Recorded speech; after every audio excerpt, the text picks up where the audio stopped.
paano mag-wiring ng tugang switch. Ang unang switch, kinukontrol niya dito yung bulb 1 at bulb 3. Ang pangalawang switch naman, kinukontrol niya dito yung bulb 2 at bulb 4. Ito yung supply natin na 220 volts galing sa load side ng circuit breaker. Black, ito yung live, white naman neutral. Ang supply na live, dito natin i-connect sa common ng tugang switch. Itong dalawang wire, ito yung splice natin.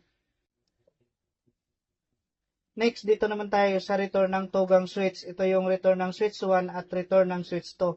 Sa return ng switch 1, dito natin i-connect ang supply na live ng bulb 1 at supply na live ng bulb 3.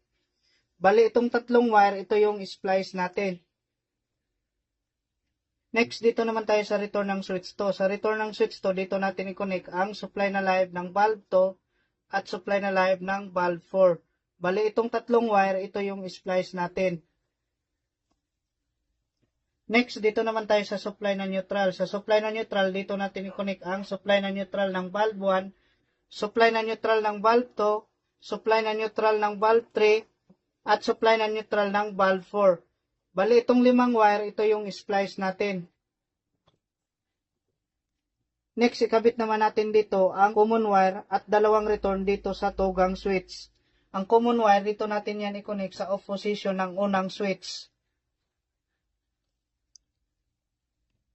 Makita nyo dito, nag-jumper tayo ng wire para masupplyan natin ang pangalawang switch. Ang return ng switch 1, dito natin i-connect sa on position ng unang switch.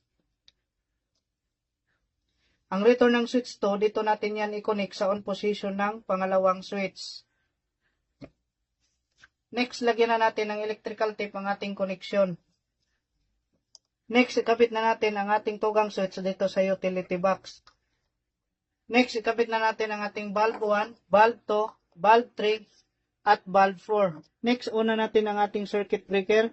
So, kapag i-switch on natin ang switch, dapat itong bulb 1 at bulb 3 ay sabayan ilaw. So, naka-alternate. On natin. Kapag i-switch on naman natin ang switch 2, dapat itong bulb 2 at bulb 4 sabay din yan ilaw. Naka-alternate din.